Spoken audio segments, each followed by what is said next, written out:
सभी विद्वजन पधारे। सावधान सावधान, परम सुंदरी परम विदुषी राजकुमारी विद्योत्तमा पधार रही हैं।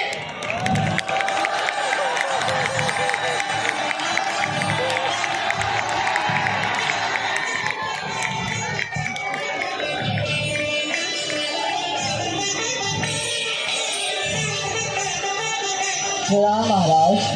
प्रणाम।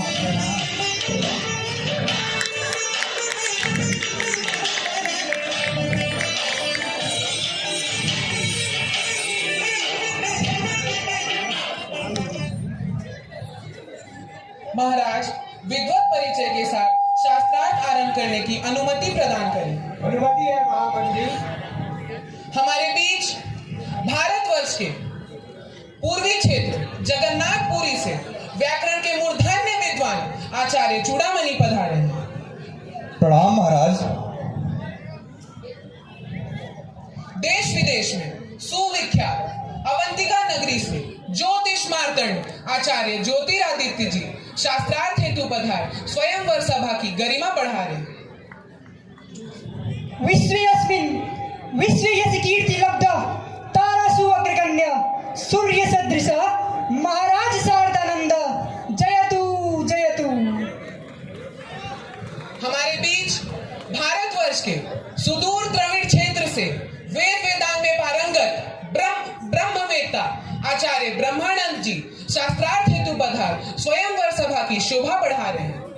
अस्याम सभायाम विद्वान परम ब्रह्म तत्वान ब्रह्म बहुत सर्वेभ्यो नमो नमः।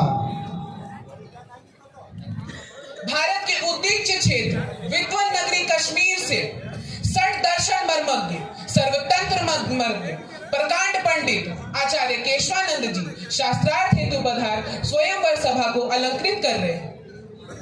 भारत मुकुटमणि नगाधिराज हिमालय क्षेत्रार्थ अहम केशवानंद विद्वत सभाम नौमी। गार्गी मैत्री लोपामुद्रादि की वैदुष्य परंपरा को जीवंत रखने वाली स्वनाम धन्या परम सुंदरी परम विदुषी राजकुमारी विद्योत्मा से प्रश्न पूछने का आग्रह करता हूँ। राजकुमारी, आप अपना प्रश्न पूछिए। उपस्थितान् सर्वान् प्रणमामि।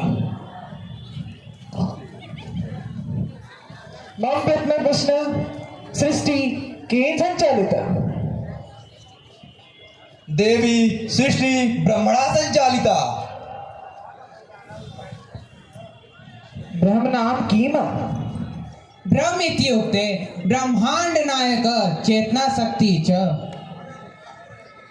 अस्य स्वरूपम किम? ना जाने हम। आचार्य केशवानंद जी। देवी ब्रह्मण स्वरूप बहुविधा। दैवनेव आचार्य यदि जानासि चेत् पूर्णोत्तरं ददातु। क्षम्यतां देवी क्षम्यतां। महाराज, किसी भी विद्वानों ने मेरे प्रश्न का संतोषजनक उत्तर नहीं दिया, अतः इनमें से कोई भी विद्वान मेरे वर योग्य नहीं है।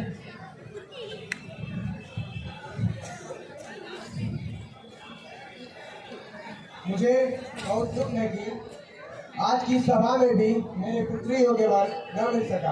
अंततः यह सभा स्थगित की जाती है। आज की सभा स्थगित की जाती है। इस तरह महाराज द्वारा सभा स्थगित कर देने पर द्वितीय दृश्य वन में पेड़ की डाली काटते हुए एवं लकड़ी एकत्र किए हुए कुमार श्याम।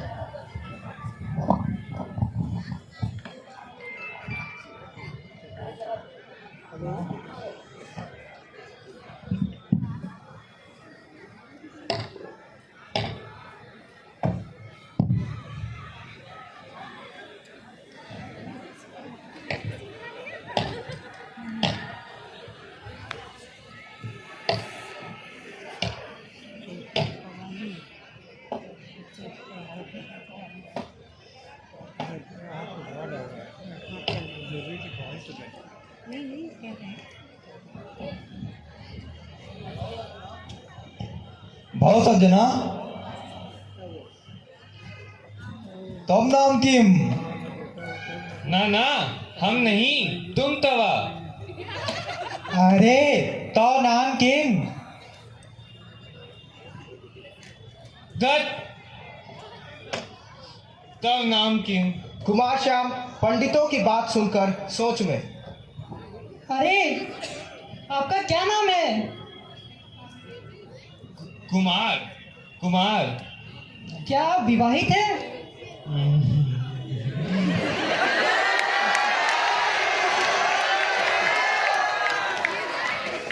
क्या आप विवाह करना चाहते हैं? आए? विवाह? हाँ भाई हाँ, यदि तुम हमारी एक बात मानोगे तो हम तुम्हारा विवाह एक सुंदर कन्या से करवा देंगे। हाँ ठीक है, मानूंगा, पर क्या बात माननी होगी? कुछ नहीं, बस मौन रहना है। क्या? मौन रहने से विवाह? हाँ हाँ।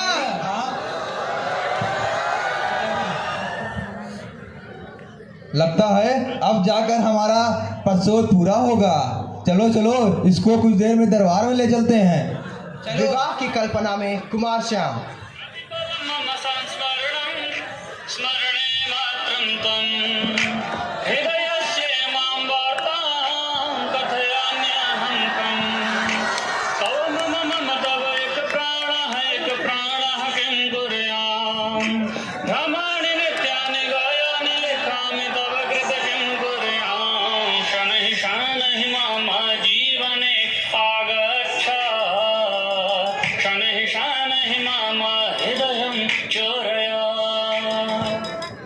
चलो चलो, अब ले चलते हैं इसको दरबार में। चलो चलो, दरबार चलते हैं। चलो।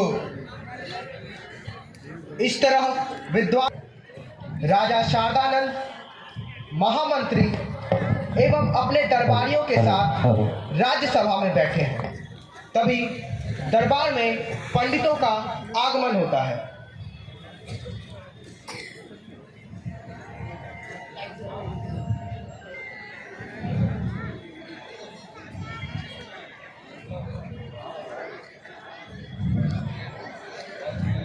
प्रणाम महाराज।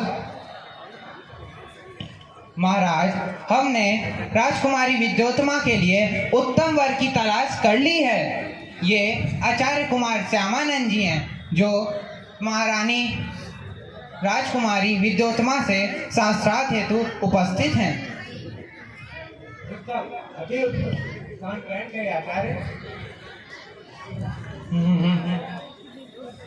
सैनिक राजकुमारी विद्योत्तमा को शास्त्रार्थ दरबार को उपस्थित होने की सूचना दी जाए। जी महाराज। सावधान सावधान, परम सुंदरी परम विदुषी राजकुमारी विद्योत्तमा सभा में पधार रही है।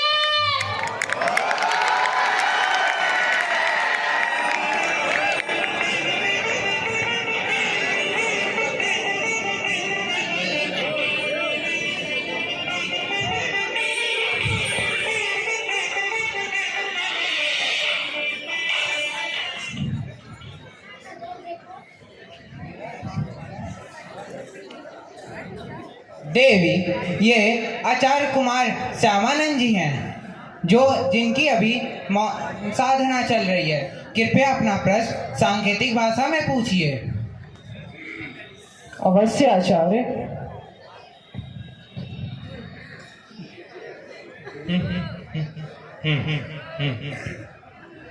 देवी, आपका प्रश्न था ब्रह्म एक है, किंतु आचार्य वर्ग का मानना है ब्रह्म तत्व को साबित करने के लिए जगत की सहायता लेनी पड़ सकती है। अकेला ब्रह्म स्वयं को सिद्ध नहीं कर सकता। साधु साधु। साधु।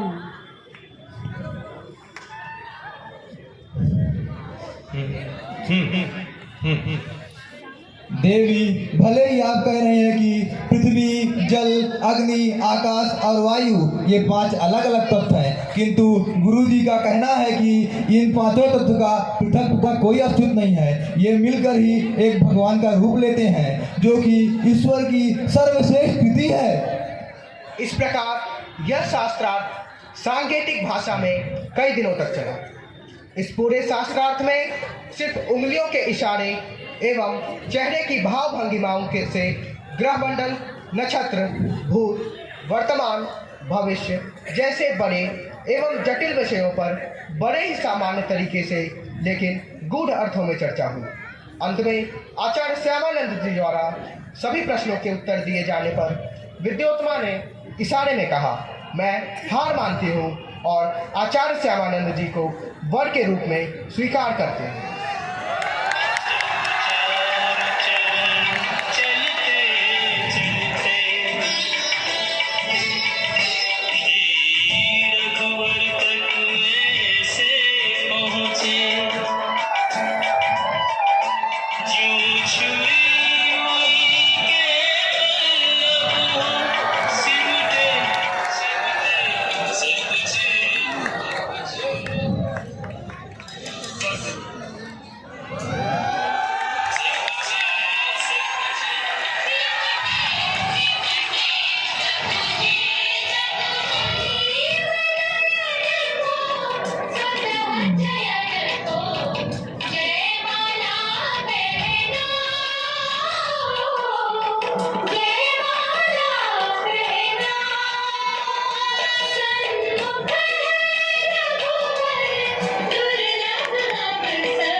राजकुमार श्यामानंद की जय। राजकुमार श्यामानंद की राजकुमारी विद्योत्मा की, राजकुमारी विद्योत्मा की। स्वामी, शास्त्रार्थ सभा में मेरे जटिल प्रश्नों का आपने इतना तार्किक उत्तर कैसे दिया? देवी, मैंने कहा मैं तो मौन था, वह उत्तर तो आचार्यों ने दिया। इतना बड़ा छल! तो मेरे एक उंगली दिखाने पर आपने 2 उंगली दिखाई। अगर एक आंख फोड़ने की बात कही तो मैंने कहा यदि इस संसार में कोई एक उंगली दिखाकर एक आंख फोड़ने की बात कहे तो उसकी दोनों उंगलियों से दोनों आंखें फोड़ देना। मुझे लगा कि जो ज्यादा ताकतवर होगा आप उसी से विवाह करेंगी, इसलिए तो जब आपने पंजा दिखाया तो मैंने कहा कि यदि इस संसार में कोई आपको चाटा मारे तो उसे घूसा मारना ही उचित होगा। यह तो मेरे साथ सर्वथानुचित कृत्य हुआ। मैं तो शास्त्र मनमोहक को अपना स्वामी बनाना चाहती थी, परंतु आप तो देवी आप दुखी ना हो, आप दुखी ना हो। मैं अब आपके योग्य बनकर ही वापस लौटूंगा।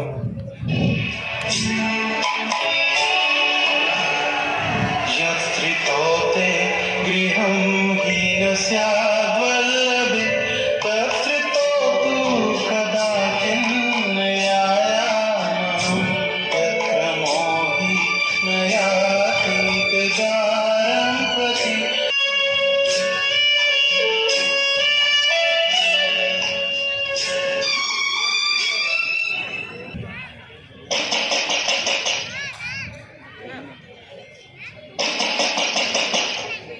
अनावृतम कपाटम द्वारम देहि। अस्ति कश्चित् वाग् विशेषः।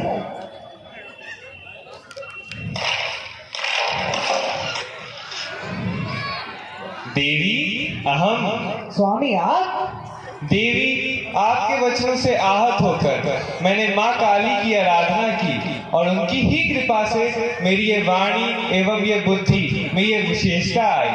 आज से काली के दास होने के कारण मैं कालिदास नाम से जाना जाऊंगा। कालांतर में यही कालिदास जी महान कवि व नाटककार बने। पटनी विद्योत्मा के अस्ति कश्चित् वाग् विशेष इन्हीं पदों से 3 ग्रंथ कुमार संभवम, मेघदूतम एवं रघुवंशम जैसे श्रेष्ठ रचनाएं की।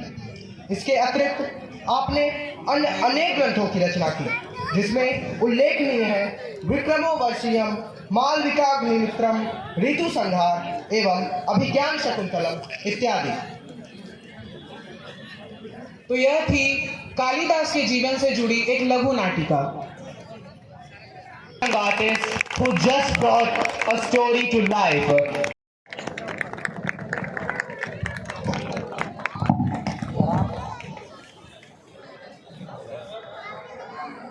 ज्ञान ही वह दीप है जो